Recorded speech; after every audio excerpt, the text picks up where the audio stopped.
He said I was worth saving when nobody else would even look at me.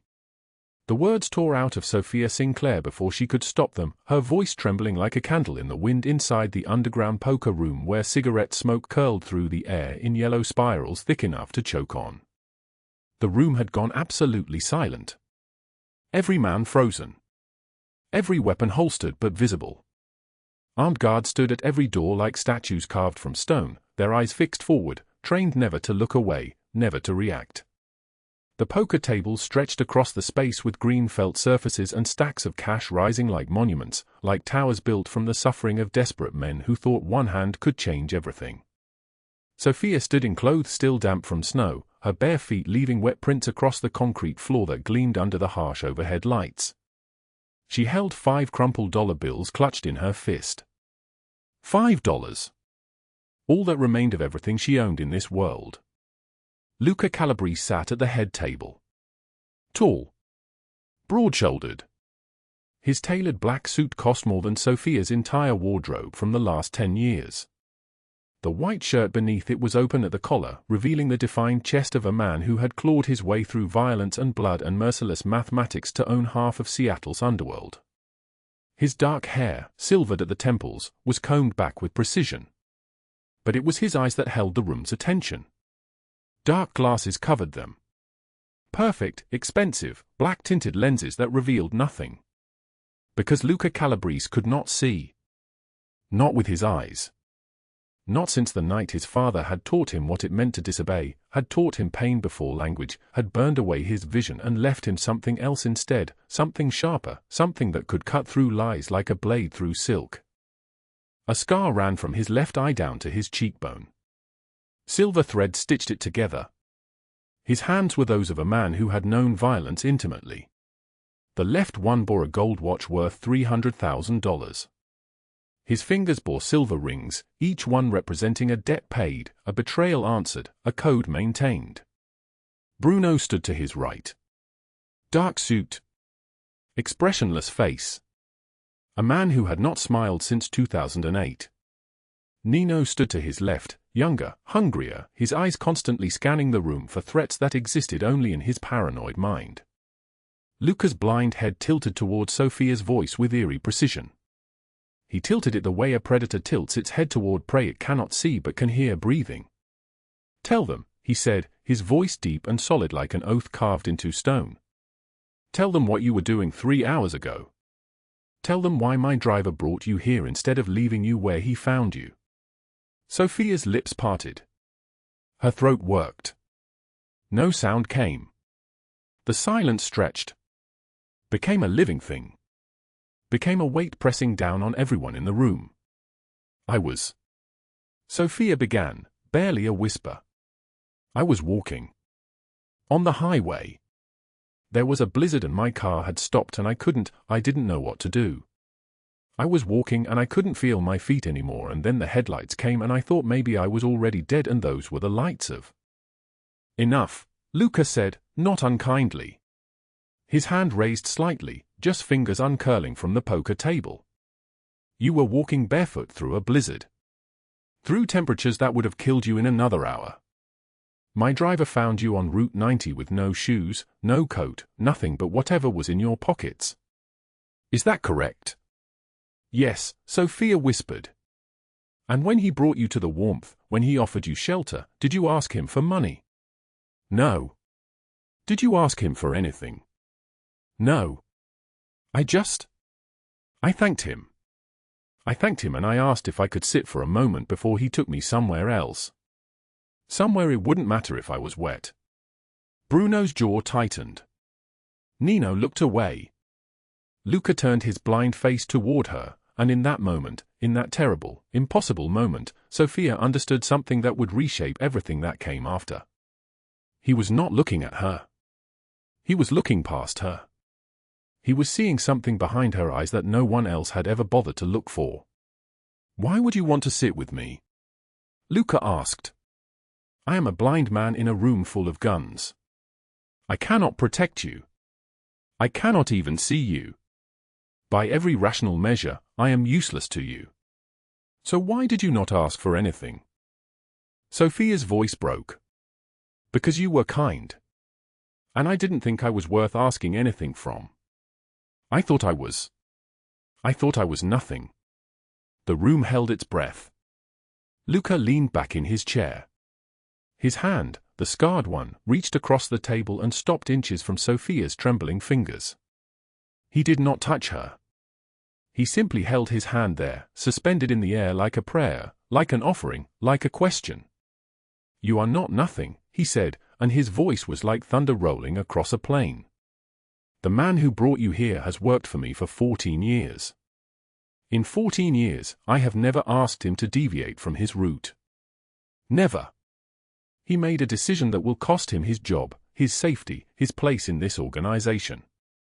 He made that decision because something in your voice, some sound you made that only he could hear, told him that you were worth the risk. Do you understand? You taught a man I have commanded for 14 years to disobey me. You did that without speaking a word. You did that by simply being desperate enough to walk barefoot into a blizzard." Sofia's legs gave out. She sat down on the concrete floor, right there in front of the poker tables, right there in front of armed men and stacks of cash and everything that represented the distance between her world and his. "Now," Luca said, and his head tilted again, that terrible, precise tilt that meant he was listening to something no one else could hear. "Tell them your name. Tell them your story. Tell them everything. Because as of this moment, you are no longer invisible. You are no longer nobody. You are here. You exist. And I want to know why the universe placed you on that highway at exactly the moment my driver was passing by." Sofia opened her mouth to speak, and the camera freezes on her face, young, gaunt from hunger, marked by hardship but still holding something unbreakable in her eyes. The narrator speaks over the frozen image.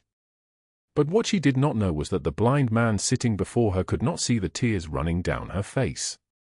He could not see the holes in her shoes or the bones visible beneath her skin.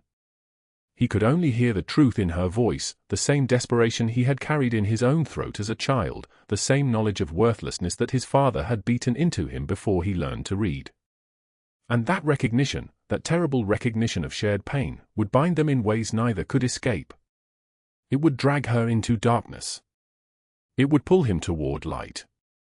And it would change everything. Before we continue, drop a like if this story hits you. Share it with someone who needs to hear it, and subscribe so you don't miss what is coming tomorrow. Now, let us go back.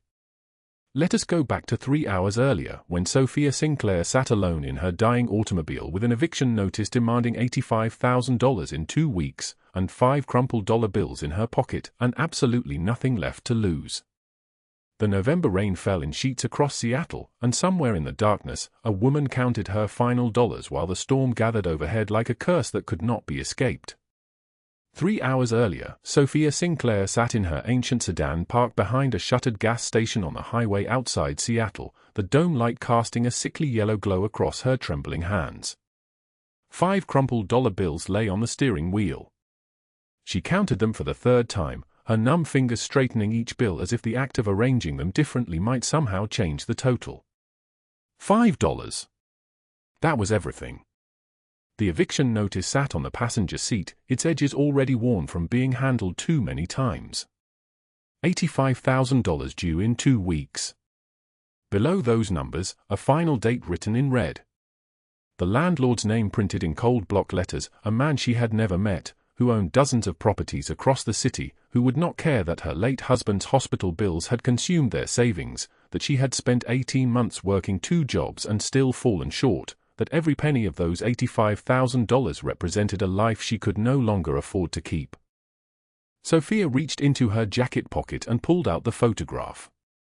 Her husband's face looked back at her, Marcus, smiling on their honeymoon 5 years ago, the sun behind him turning his hair gold, his arm wrapped around her waist before the sickness came, before the treatments that cost more than a house, before he disappeared into a hospice bed and she disappeared into debt. She whispered to his image, her voice barely audible above the wind beginning to shake the vehicle. "I'm sorry. I'm so sorry I couldn't keep our home." The first real blast of the November blizzard hit like a physical blow. Snow began hammering against the windshield in thick, wet sheets. Sofia turned the key in the ignition. The engine clicked. Clicked again. She waited, hearing nothing but the sound of the gathering storm. She tried once more. Click. Click. Nothing. The battery, which had been dying for 3 weeks, had finally surrendered completely. The sedan that had been her shelter, her barrier against the world, became just a metal box filled with cold air and the weight of her own failure. She sat in the darkness, watching her breath fog the windows, and made a calculation that had become familiar. The car would die. The cold would deepen. She had $5, which meant she could not call a tow truck. She could not afford a hotel room. She could not call the police, because somewhere in this city, Douglas Hale was looking for her, and the Seattle Police Department had proven remarkably indifferent to the disappearance of homeless women who claimed trafficking networks were hunting them. The detective who had taken her statement 3 months ago had barely written anything down. Sofia gathered the photograph, tucked it back against her heart where she could feel it through the layers of her clothing, and opened the car door. The wind outside was unlike anything she had experienced. It screamed across the empty highway, carrying snow that stung like tiny blades against her exposed skin. She had made the decision months ago to stop replacing her shoes. The pair she had been wearing had developed a hole in the sole, and a new pair cost $47 at the discount store. $47 that could have been food or a bus ticket. She had removed the shoes and left them at the shelter, wrapped them in newspaper on a bench so someone else might find them. She wore only thin socks now, already soaked through from the slush on the highway shoulder. Her feet went numb within minutes. She could not feel the ground beneath them anymore, which she realized was possibly worse than pain. The absence of sensation suggested that parts of her were already dying. The highway stretched in both directions into a white void where earth and sky had merged into one pale, endless nothing. The few cars that passed did not slow. Their headlights swept across her like searchlights across a ghost, and then she was abandoned again in the darkness. She thought about Douglas Hale's hands. She thought about the apartment where he had kept her for 6 weeks, the windows covered in plastic, the other women chained to the radiator, the way he had smiled when she told him she was going to escape. "Go ahead," he had said. "Run. I own half the people looking for you, and I own the other half's debts. You can run, but you cannot hide." She had run anyway. She had jumped from a second-story window and run until her legs gave out, until she found a shelter that gave her a cot and a cup of coffee and asked no questions about the bruises covering her body. 3 months of running. 3 months of taking any job she could find, washing dishes, cleaning offices at midnight, sorting recycling for minimum wage. 3 months of never spending the same night in the same place, never trusting anyone, always listening for his voice in crowds. And then the eviction notice had arrived at the last shelter where she had slept, and she had understood something final and absolute: she was going to lose everything anyway. At least when the cold took her, the fear would be over. The blizzard intensified.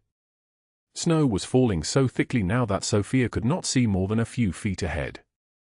She was no longer walking consciously. Her body was simply moving forward, one step, then another, each movement requiring an active will that grew smaller with each passing minute. Her thin jacket had stopped providing any warmth. Her fingers had gone purple. She thought of the photograph tucked against her chest and wondered if Marcus could see her from wherever he was, if he was ashamed of what she had become, if there was any version of the afterlife where the dead had to watch the living fail. Then light cut through the blizzard. At first, Sofia thought it was a hallucination.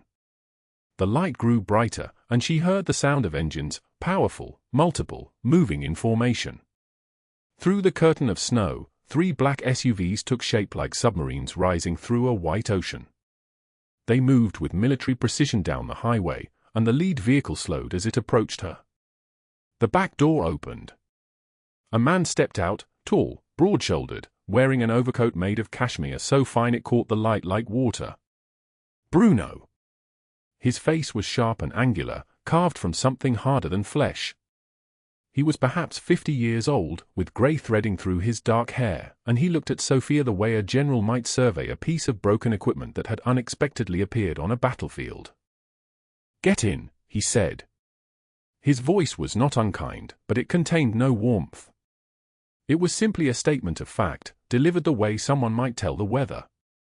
Boss doesn't leave people to die in storms. Sofia's mind moved slowly. The cold had slowed her thinking. She understood that this was dangerous. Men in expensive cashmere coats did not stop for homeless women on the side of highways without some calculation running behind their eyes. But her feet were no longer hers. They belonged to survival now, and survival was screaming at her to move. She stumbled toward the open door. Bruno did not help her, but he did not prevent her either. She fell more than climbed into the back seat, collapsing onto leather so soft it seemed to be mocking her. The door closed behind her with a sound like a seal being broken. Heat wrapped around her like a living thing. The interior of the SUV was warm enough to be painful. Warmth against numb skin created a sensation that was almost agony, and Sofia's body began to shake violently. Her teeth chattered so hard she thought they might break. Bruno sat in the front passenger seat. He spoke quietly into a phone that was attached to his ear. Found a woman on the highway. She's hypothermic. Taking her to the room. A pause. Then, yes, sir. Right away, sir. He ended the call and pulled a cashmere blanket from the seat beside him, a blanket that probably cost more than Sofia had earned in her entire life, and handed it to her without comment. She wrapped it around herself, and the shaking gradually subsided into something more manageable. Through the windows, Sofia could see the other two SUVs maintaining formation around them, one ahead and one behind. It was not a rescue. It was an abduction conducted with such casual efficiency that it seemed almost polite. Whatever was happening, it had been decided without her consent or knowledge. She was being taken somewhere. To whom, she did not know. I can't pay for this help, she heard herself say. Her voice was barely a whisper, scratched from disuse. I have $5. Bruno's laugh was cold and brief, like a door slamming. Boss doesn't need your $5. He needs to know why you were walking barefoot in a blizzard. He glanced at her in the rearview mirror, and for a moment, his eyes held something that might have been curiosity. You running from someone? Sofia did not answer. Her mind was running through possibilities, each one darker than the last.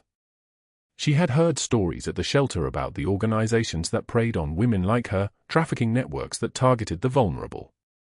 What if Douglas Hale had sent someone? What if this was how he had found her? Boss grew up in worse cold than this, Bruno continued, speaking almost to himself. You'll understand when you meet him.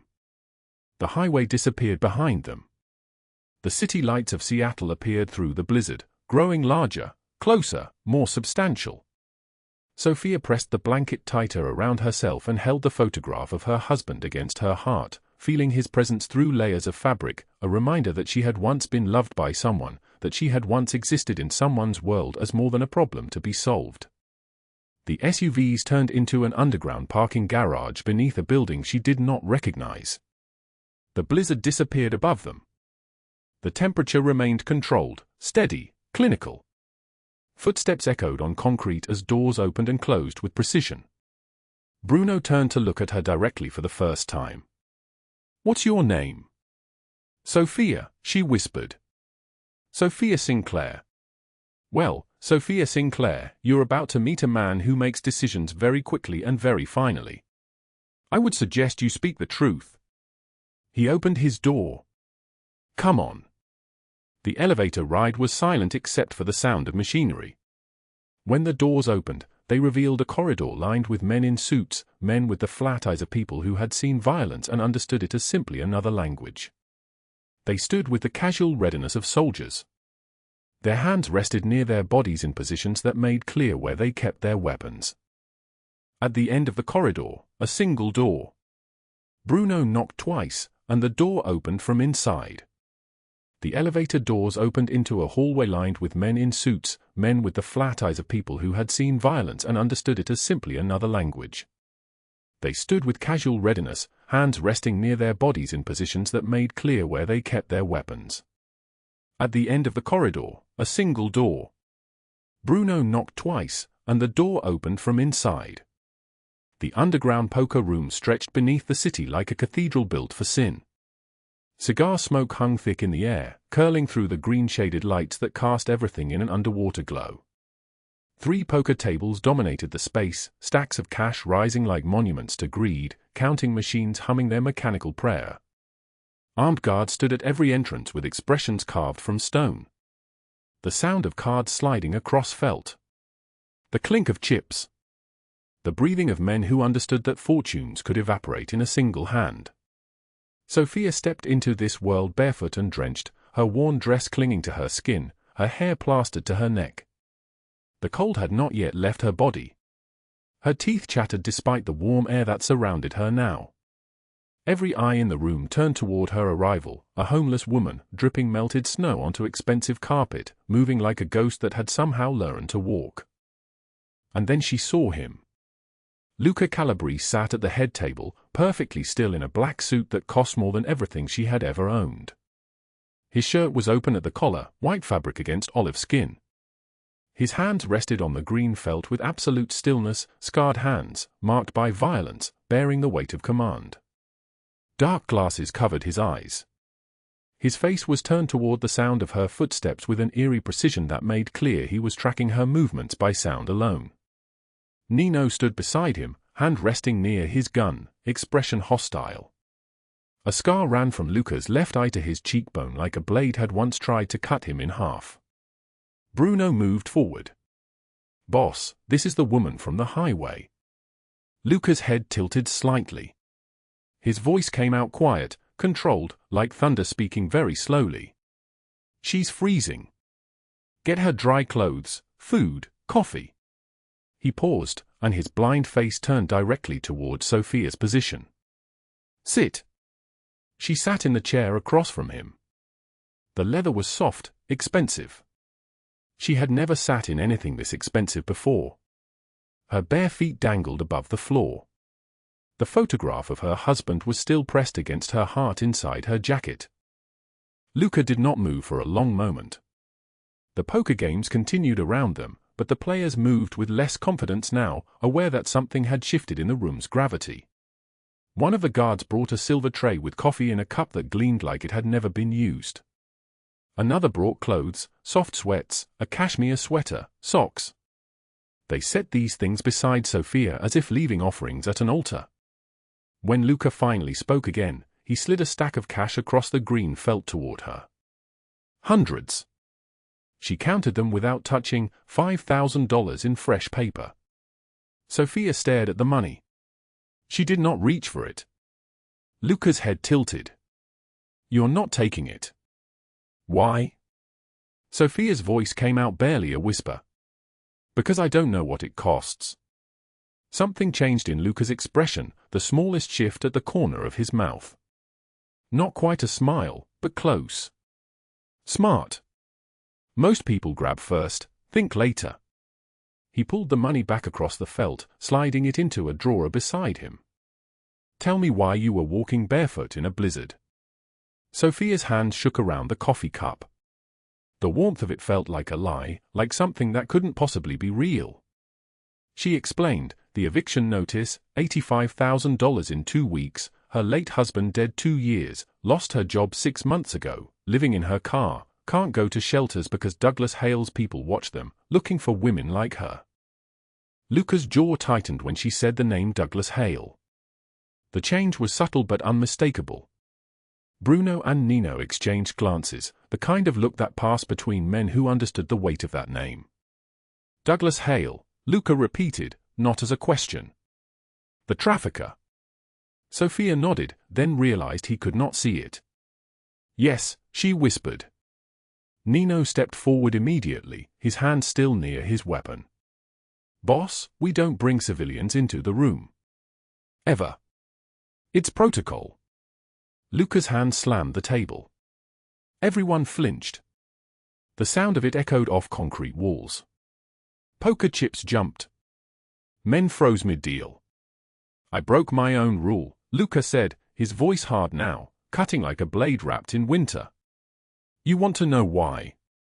No one answered. Because when Bruno called and described her voice on that highway, I heard what I sounded like at 8 years old. Hiding from my father in winter alleys, praying someone would stop to help.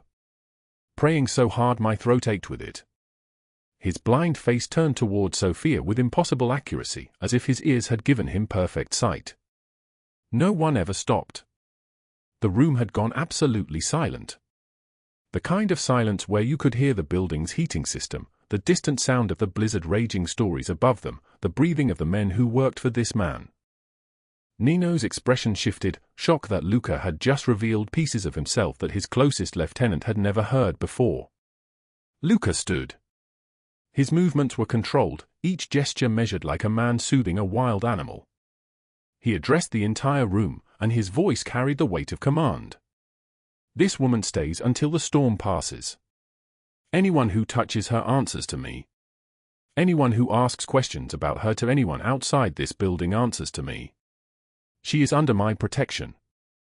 He turned back toward Sofia, his blind eyes fixed on her with that eerie precision. You're safe here. For now. Hours later, the blizzard still hammering against the windows stories above them, Sofia sat in a small concrete room off the main poker floor. A single cot. No other furniture. A guard outside the door. She had changed into the dry clothes, the cashmere sweater felt like touching a cloud, and she sat with the photograph of her husband in her lap, studying his face as if she could summon him back through sheer force of memory. The door opened. Luca entered alone, moving with practiced precision through space he could not see. He navigated around the cot with perfect accuracy, pulled a chair from somewhere outside and sat across from her. For a moment he simply existed in her presence, his blind eyes staring past her into nothing. Then he removed his dark glasses. Sofia's breath caught. His eyes were scarred and milky, the pupils blown white like clouds had moved into them and decided to stay. But beneath the scars, there was something alive, something that saw far more than sight could ever allow. I heard that, Luca said softly. The catching of your breath. Yes, I'm blind. My father beat me when I was 7 years old, crushed the optic nerves with his fists. He said weak sons deserved to live in darkness. Sofia's voice came out broken. I'm so sorry. Don't be. I learned to see truth better than anyone with working eyes. He leaned forward. Now tell me the real story. All of it. Sofia's voice cracked as she explained. Her husband had died suddenly 3 years ago, not 2, she always rounded down the pain as if mathematics could reduce it. Pancreatic cancer. He lasted 8 months from diagnosis to the end. During those months, Sofia worked 3 jobs. She became a machine designed only to generate income. The surgical interventions cost $47,000. The medication cost another $18,000. The hospice care cost $9,000 more. When he died, they had lost the house. They had lost everything. 6 months ago, when she was living in her car and the desperation had eaten through her like acid, Douglas Hale's people approached her at a shelter. They promised legitimate work, house cleaning, they said. Flexible hours. Good pay. She went to the first meeting and realized within 5 minutes that she was being evaluated as merchandise. They asked her weight. They asked if she was healthy. They asked if she had any identifying marks. She ran. She had been running ever since. The $85,000 eviction notice was not her debt. It was her late husband's mother's house, the only thing left of their family. The old woman had died, and the bank had foreclosed, and now the property would be auctioned off to a developer who would tear it down. Sofia had been trying to gather enough money to save it, as if money could save anything when you started with $5 in your pocket. She pulled out the photograph. Described it to him in detail because he could not see it himself. Her husband was smiling in the image, genuinely smiling, with his arm around her waist. They were standing in front of the house she was about to lose. His name was Thomas. He had been kind. He had loved her with a quietness that made her feel safe. When she finished speaking, she said, "We were happy once." Luca's blind eyes glistened. She could see moisture gathering at the corners, could see the weight of her words pressing against his chest. He did not move for a long moment. When he finally spoke, his voice was barely above a whisper. I grew up in poverty you cannot imagine. Violent father, no mother, learned to fight at 6 years old because it was fight or die. I clawed my way out of that hell by joining the Calabrese family, proved myself through loyalty and ruthlessness, took over at 25. He leaned forward. I swore that no child would suffer what I did. No woman would be abandoned to predators.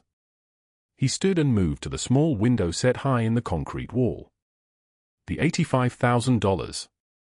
I will pay it. Sofia jerked back as if he had struck her. No. Why would you help me? I am nobody. Because, Luca said, his voice cutting like a blade, the people who did this to you believed you were nobody. And that belief needs to be corrected. In the main poker room, Bruno paced while Nino watched from the side. Bruno's voice was tight with worry. In 15 years I have never seen you like this with anyone. You do not bring homeless women into our operation. You do not offer to pay their debts. You do not sit beside anyone and reveal your past like. Like what? Luca emerged from the side room, his dark glasses back in place. Bruno stopped pacing. Like you care. Luca's voice was steady. I heard something in her voice on that highway. The same thing I felt when I was a child freezing in alleys, when my father locked me outside for 3 days in winter without food, when I thought I would die alone and blind and forgotten. He sat at the main table and picked up his cards. She reminds me that I survived so that I could help people like her survive. That is all. Nino moved closer. Boss, Douglas Hale is looking for her. If he finds out she is here. Then he finds out, Luca said, his voice taking on the edge of steel. And he learns what happens when he hunts in my city. Across Seattle, in a downtown office overlooking Pike Place Market, Douglas Hale sat across from Evelyn Blackwell. Douglas was mid-40s, with the kind of handsomeness that evil sometimes wears like a stolen suit. Expensive jacket. Expensive watch. Eyes that had learned to look at human beings as objects. Evelyn was older, 53, perfectly preserved through surgery and wealth, with the kind of beauty that required continuous maintenance. Her nails were manicured. Her hair was professionally colored. Her designer dress cost more than most people's car payments. She slid a photograph across the desk. Surveillance photo. Sofia entering the black SUV convoy. Sofia sitting in the back seat, wrapped in a blanket, her face turned toward the window. The woman who escaped your network 6 months ago is now under Luca Calabrese's protection, Evelyn said, her voice ice over concrete. This is a problem. Douglas's hands clenched into fists. She was supposed to be in the next shipment. Do you understand how much money we lost when she ran? I do not care about your lost merchandise. Evelyn's tone never wavered. I care that Luca Calabrese is suddenly playing hero for a homeless woman. He has never done that before. Which means she is special to him. Which means she is leverage. Douglas leaned back, a smile spreading across his face, the smile of a man who had just realized he held the winning card. You want me to take her? I want you to remind him that protecting strays has consequences. Evelyn checked her watch, a gold Rolex, worth $40,000. You have 2 weeks before the next shipment. Make it memorable. 1 day later, Evelyn Blackwell stood at the podium of the Seattle Fairmont Hotel, accepting an award for her charitable work. The ballroom was filled with politicians, wealthy donors, society women in designer dresses. A banner behind her read, Women's Shelter Fundraiser, Building Hope, Saving Lives. The irony was so thick it could have been cut with a knife. A young woman, worn down by worry, aged by grief, approached Evelyn during the reception. Her name was Catherine, and she was trembling. Mrs. Blackwell, you said you would help find my daughter Emma. She is only 6 years old. She disappeared from the shelter 3 weeks ago, and the police are not helping, and you said. Evelyn's public face shifted into perfect compassion. She took the woman's hands. Of course, dear. I will make calls today. We will find your baby. I promise you. Catherine left, tears streaming down her face, hope somehow rekindled. Evelyn's assistant whispered, "The girl Emma is in the shipment manifest for next week." Evelyn did not even look up from her phone, where she was checking her stock portfolio. I know. Her mother will make a perfect appeal at next month's fundraiser. Nothing raises donations like a grieving mother. She turned back to the mirror and applied more lipstick. Prepare the red wine. The good vintage. We will need it to celebrate. Back in the underground room, Sofia watched Luca move through the poker floor by sound and memory alone.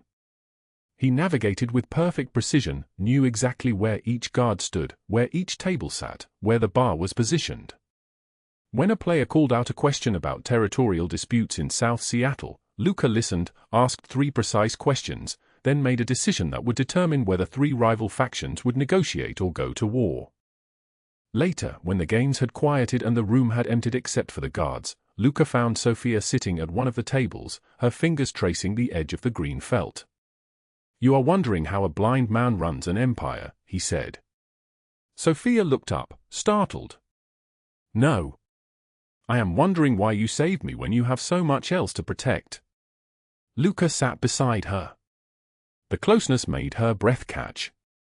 "Because the night my father beat me blind, I crawled to 3 different houses. Begged for help at each one. All 3 turned me away.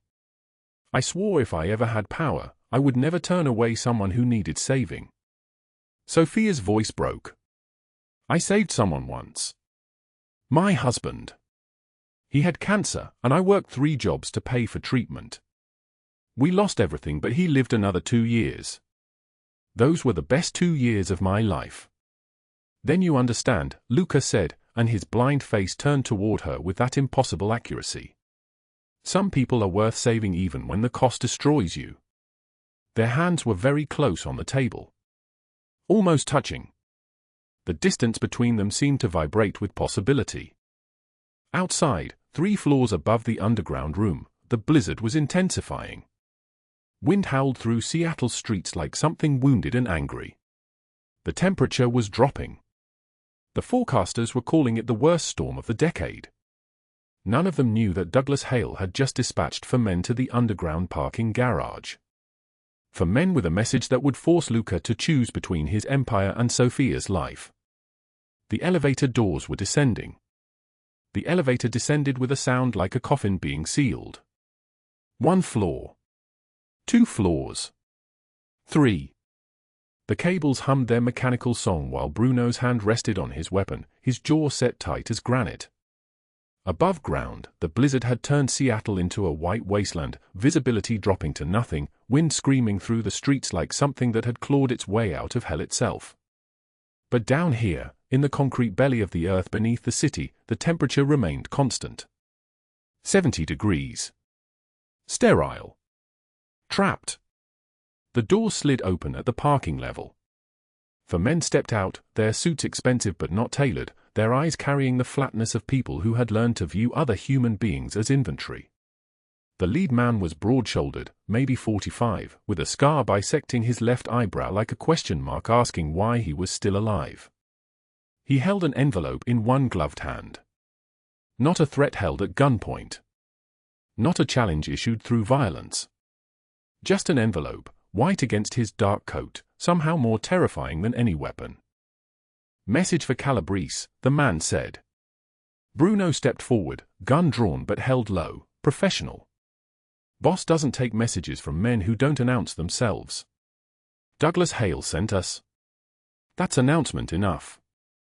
The scarred man extended the envelope. "Boss reads this, he'll understand the situation. He's got until midnight. And if he doesn't read it, then tomorrow morning there's nothing left to read about." The 4 men turned and walked back into the elevator without waiting for a response. Their footsteps echoed, click, click, click, each step carrying the weight of absolute certainty. They knew something. They knew they could deliver a threat to the most powerful man in Seattle's underworld and walk away breathing because their message was currency more valuable than bullets. Bruno climbed the stairs to the poker room, the envelope sealed tight in his pocket. His heart was hammering but his face remained composed. Years of working for Luca had taught him to never show fear before the fear was confirmed. The room was still alive with the sounds of the games, cards being shuffled, chips being stacked, men's voices layering over each other in a kind of controlled chaos that meant money was moving and fortunes were being made or destroyed. But when Bruno handed the envelope to Luca, the entire room seemed to compress into a single point of silence. Luca held the envelope in both hands like it was something that might detonate. He couldn't open it himself, his blindness was not a limitation he ever pretended to overcome, so he handed it to Nino, who stood closest. Nino's hands trembled slightly as he broke the seal. "Letter," Nino said quietly. "Typed." "It says," he swallowed. "It says, the homeless woman belongs to me. Return her by midnight or I burn down every business you own and take her anyway. You've protected her for 3 days. Time's up." The silence that followed was not the absence of sound. It was a presence all its own, thick and suffocating, pressing down on every man in the room. "There's a photograph," Nino continued, his voice barely above a whisper. "She's in this room." Walking past the card table. "Someone took this picture from inside. From inside this room." Luca stood. His hands clenched into fists. The scarred tissue on his face seemed to deepen, shadows cutting across his blindness like he was reading something written in darkness that only he could see. "Find them," he said. "Everyone in this room, we find them now. The person who took this photograph, the person who sold information about Sofia's location, the person who decided to trade her safety for money." He turned his blind face toward Bruno. "Where is Sofia?" Bruno's stomach dropped. "She was at the table 15 minutes ago. Check the back rooms." What they found instead was a note, written in Sofia's shaking handwriting, left on the dressing room mirror, *, "I'm sorry. I can't let him destroy you because of me. I'm leaving. Don't come after me. Let me go so you can live. *. Meanwhile, 3 blocks away, Sofia stood on the street corner with the blizzard tearing through her borrowed clothes. The wind was so cold it felt like needles being driven into her skin. Rain mixed with snow, freezing on her eyelashes, soaking through the coat that Luca's people had given her, a coat that probably cost more than she had earned in 6 months of survival. She was counting the coins in her pocket again. Habit. Survival. The mathematics of nothing. $5. That was all. $5 and a foreclosure notice and a photograph of a dead man and the knowledge that she was about to become visible to someone who wanted to erase her. She held the photograph of her late husband to her chest. Marcus. Dead 2 years from cancer. She had worked 3 jobs to pay for his treatment and lost everything, and the treatment had failed anyway because some things cannot be bought, some prices cannot be paid, some debts are written in blood and there is no currency that can settle them. "If I disappear," she whispered to the photograph, "at least he stays safe. At least Luca doesn't burn because of me." A black sedan pulled up to the curb. The windows were tinted. A man got out, then another, their movements coordinated like dancers who had practiced this routine 1,000 times. Sofia recognized the look in their eyes. She had seen it before, years ago, when Douglas Hale's people had first found her outside a shelter and offered her work that turned out to be something else entirely. That was before she had fought her way free. Before she had learned that survival sometimes meant doing things that would crack her open from the inside. She should get in the car. She should surrender. She should accept what was coming because fighting only made it worse. Then she saw the second vehicle. A little girl was being pulled by 2 men toward a blue van. She was maybe 6 years old, with dark curly hair and a pink coat soaked through with rain. She was screaming for her mother. Sofia saw herself in that child's face. She saw every moment of her own captivity reflected in those desperate eyes. Her hand closed around the photograph.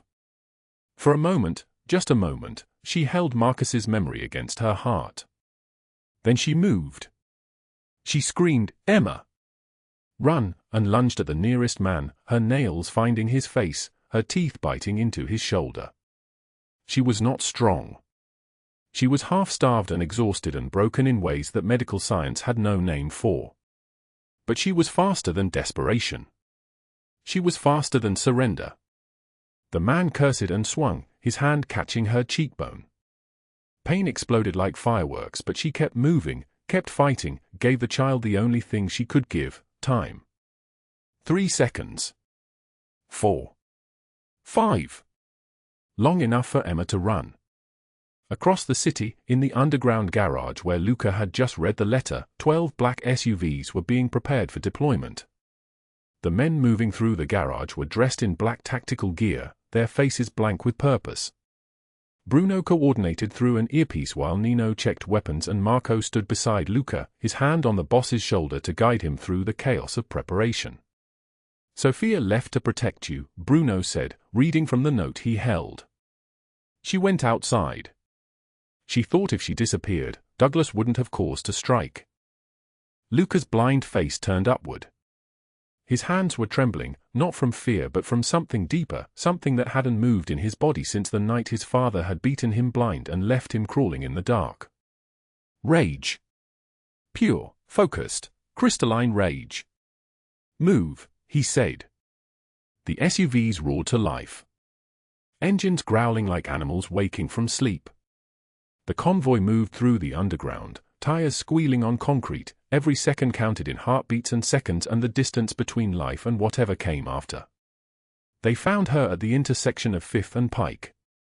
Sofia was on her knees in the middle of the street, blood running from her nose, her face already beginning to swell where the man had hit her. Douglas Hale's sedan was pinning her there, and the man with the scar was reaching for her arm when the first SUV appeared through the falling snow like a judgment. The tactical execution was efficient. Practiced. 12 men moved like they were choreographed by something more than human training, they moved like they had rehearsed this moment in their nightmares. Guns drawn but not fired. The goal was capture, not casualties. Not yet. Sofia was pulled from the pavement and handed to Nino, who wrapped her in a jacket and carried her to the lead vehicle. She was screaming Douglas Hale's name because Emma was still missing, still somewhere in the chaos, still a child alone in a blizzard. "Emma!" Sofia screamed. "Where is Emma?" "We have her," Marco called back. "She's safe. She's in the third vehicle." Douglas Hale himself was thrown face-first onto the wet pavement.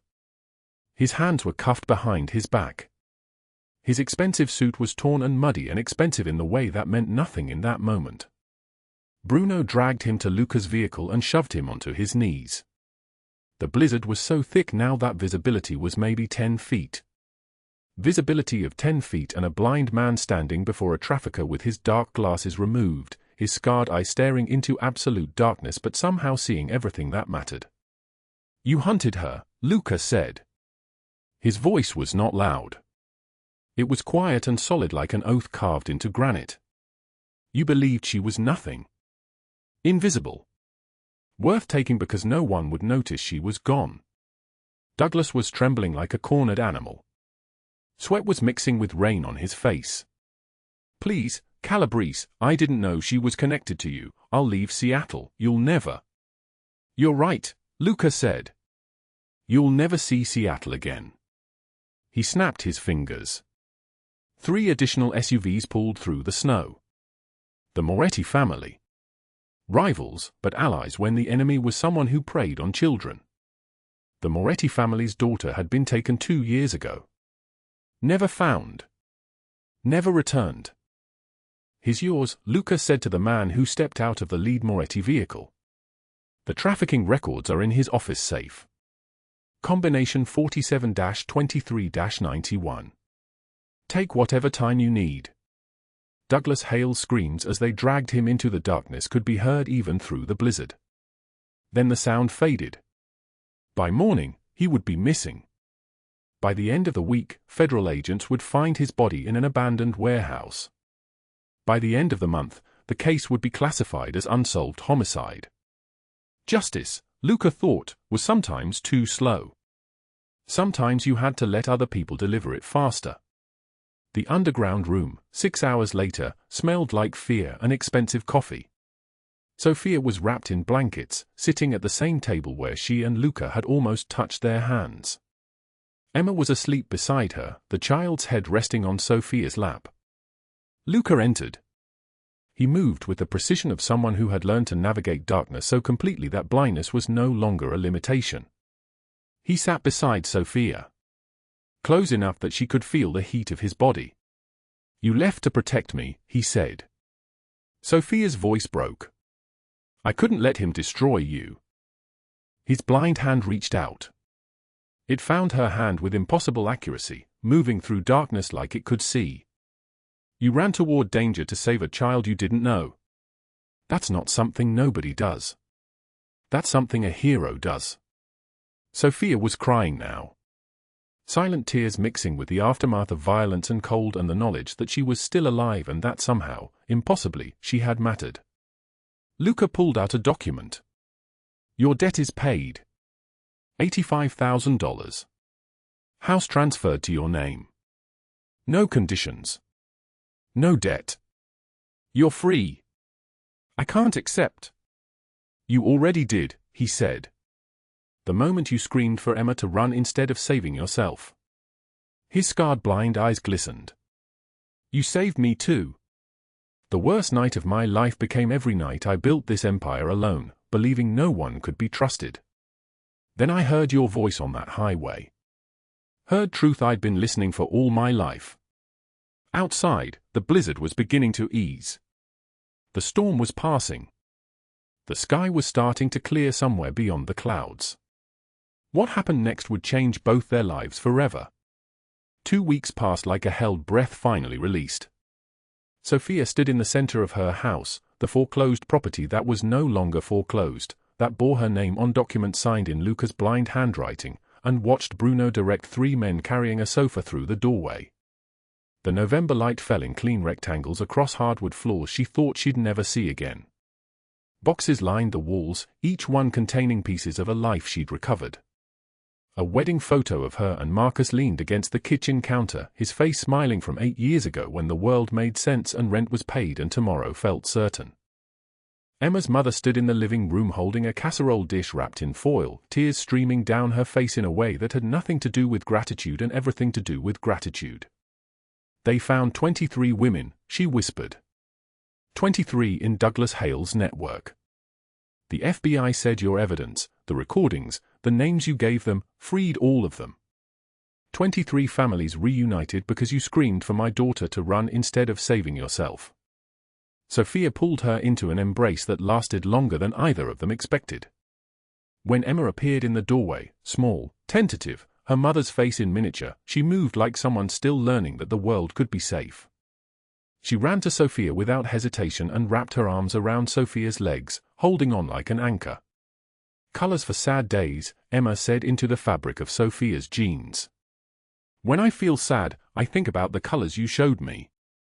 The child released her and watched as Sofia turned toward the photograph of Marcus on the counter. She picked it up carefully, tracing his face with one finger. "He would have loved this," Sofia said to no one and everyone at once. "He would have loved that we saved her." The front door opened with the precision of someone who had learned to navigate silence so completely that blindness was merely another form of seeing. Luca entered, Bruno guiding him gently by the elbow, though the guidance was more ritual than necessity. His dark glasses were in place, covering eyes that no longer needed to see the physical world to understand it. He moved between the boxes with the confidence of a man who had mapped every inch of space through sound and memory and the particular weight of air in unfamiliar rooms. "The house?" he asked, his voice a question directed at Sofia like a compass needle finding north. "It's perfect," she said. Luca smiled. "Then we'll make it better." The underground poker room existed 6 levels beneath a legitimate commercial building on 3rd Avenue, accessible only through a building superintendent's office and a door that looked like a concrete wall.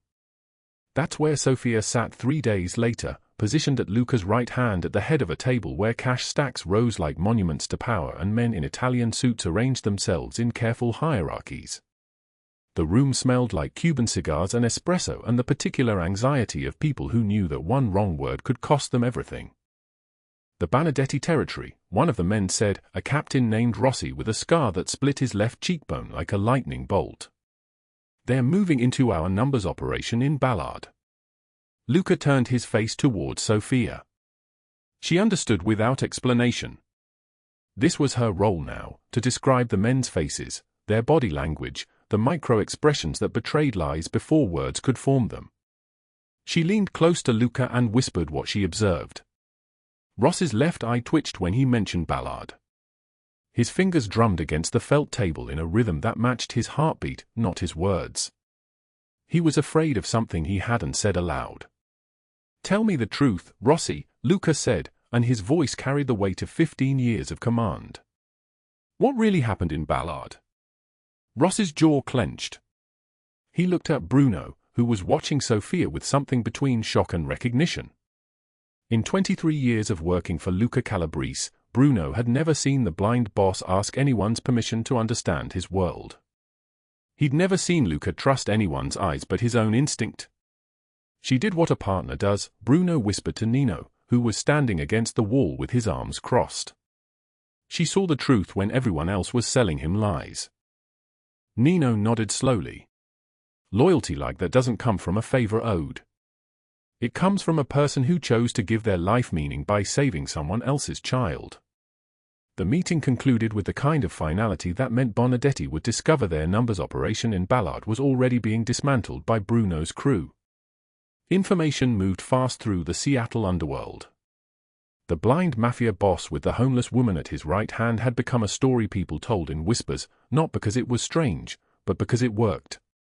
Afterward, when the room had emptied and only the quiet remained, Luca led Sofia to the private office at the back. He closed the door. The sound of it shutting was absolute, erasing the world outside into memory. "Sit," he said, and she did. He placed documents on the mahogany desk between them.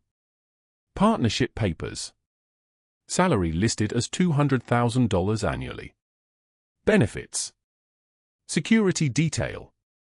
Equity stake in 3 legitimate companies, real estate, import-export, a restaurant chain that served food instead of moving money.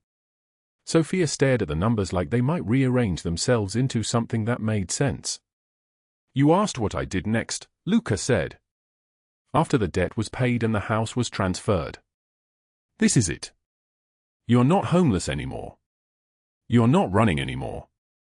You're my partner, the person I trust to see what I cannot, to speak truth when everyone else tells me what they think I want to hear." He removed his dark glasses. Beneath them, his eyes were a grey so pale they looked like storm clouds reflected in water. The scar that ran from his right eye to his cheekbone was a map of violence absorbed and survived. He couldn't see her, but he looked directly at her anyway, the way a person looks at someone they trust absolutely. "I'm blind, Sofia. Built an empire without seeing a single face, reading truth in voices, trusting instinct over evidence. But I was alone. You were homeless, carrying everything in your car, one step from Douglas Hale destroying you. We found each other on the worst nights of our lives. That bond is stronger than anything I could see with working eyes." Her hands trembled on the desk. "You changed my life. You changed mine," he said. "The title of Mafia boss means nothing if I can't trust the people around me. You proved your loyalty when you ran toward danger for a stranger's child. That's worth more than every dollar in this empire." He slid another document across the desk. The deed to a property in Capitol Hill, an actual house with a garden and a driveway. And another document after that, investment account, $500,000, trust fund in Emma's name. "Why Emma?" Sofia whispered. "Because no child should suffer what we did. And you made sure she didn't." The cold descended on Seattle in the final week of November, the kind of cold that made breath visible and turned rain into something crystalline and dangerous. In the underground room, cigar smoke curled through the air in patterns that only Luca could read through the vibrations they created in space. Sofia sat beside him, describing the poker players' faces with the precision of someone translating a language only she understood. Valenti is bluffing. His right eyelid twitches every time he holds anything less than a full house, she whispered. Marinelli is terrified of something that happened today. He keeps checking his phone with his left hand, which means his right side is tense. Injury, maybe. Or message he's afraid to receive. Luca made decisions based on her observations. When Valenti's hand was called, the bluff collapsed like a building with its foundation removed. When Marinelli folded too eagerly, Luca pressed and won the pot, the stack of cash sliding across felt toward his side of the table. Bruno watched from his position near the door, and his face carried the expression of a man witnessing something he thought he'd never see. In 15 years, he said quietly to Nino, I have never seen him trust anyone like this. She's not just trusted, Nino replied. She's essential. He found someone who sees for him without deceiving him. That's the rarest thing in this world. After the game ended and the men filed out into the Seattle night, Sofia and Luca sat in the underground room silence. The sound of their breathing was the only thing that moved through the air, in, out, the rhythm of two people learning to exist in the same space without needing words to fill it. Do you miss your old life? Luca asked. Sofia thought of the car she'd lived in. The $5 that had been her entire world. The cold nights and the hunger that felt like a living thing inside her. I miss Marcus, she said finally.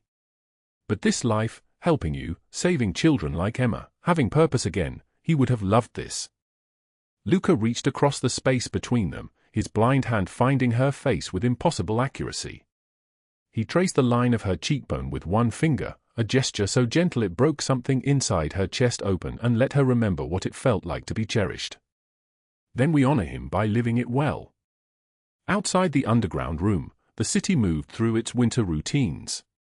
Douglas Hale had disappeared into the hands of the Moretti family, a debt paid in ways that left no body and no evidence, only absence and the particular silence that follows when a predator is removed from a food chain.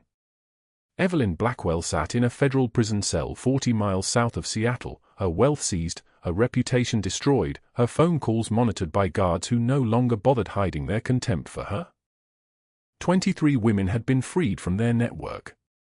Emma had returned to her mother's arms. And Sofia Sinclair, who once stood in a frozen car with $5 and a photograph of a dead husband, now walked through the Seattle underworld as the trusted advisor of the most powerful man in the city, a man who could not see her face but understood her soul with a clarity that made her visible in ways she'd never been before. The rain began at dusk, gentle rain that washed the city clean. Sofia stood on the balcony of Luca's penthouse, 30 stories above Seattle, watching the lights below multiply like stars reflecting in an infinite pool. Luca came to stand beside her, not touching, just present in the way two people can be present when they no longer need to be anything but themselves. The storm will pass, he said, the words landing like a promise, and you are far stronger than you think. Sofia reached for his hand. His fingers closed around hers with the certainty of someone who had learned long ago that blindness was just another way of seeing, and that love, real, earned, impossible love, was the only sight that mattered. This story teaches us that even in the darkest moments, love finds a way. If you believe that, hit like and subscribe.